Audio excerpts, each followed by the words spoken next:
આજે રાત્રિના સમયે આવી ગયા છીએ બેચરાજી બહુચર માતાજીના પવિત્ર મંદિરે। અહીં આવતા મંદિરની બહાર ઘણા નાના મોટા કટલરી તથા પ્રસાદીના સ્ટોલ જોવા મળ્યા।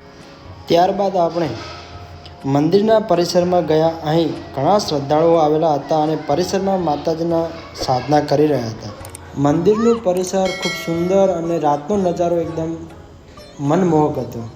ત્યારબાદ આપણે જે ઘડીની રાહ જોઈ રહ્યા હતા એટલે કે મા બહુચર માતાજીના તન મન અને એકદમ શાંતિથી બહુચર માતાજીની પ્રતિમાના મનમોહક દર્શન કર્યા અને દર્શન કરીને ધન્યતા અનુભવીને ખૂબ મજા પણ આવી। જો તમે બહુચરાજી બહુચર માતાજીના દર્શન કરવા આવ્યા નથી તો તમારે એકવાર જરૂરથી બહુચર માતાજીના ધામે દર્શન કરવા આવવું જોઈએ। બહુચર માના પ્રતિમાના દર્શન કરીને આપણે ત્યાંથી માનસરોવરને નિહાળી તમે જોઈ શકો છો। માનસરોવર ખૂબ સુંદર અને રાતનો નજારો પણ અતિ સુંદર લાગી રહ્યો છે અને ત્યારબાદ આપણે દર્શન કરીને અહીંથી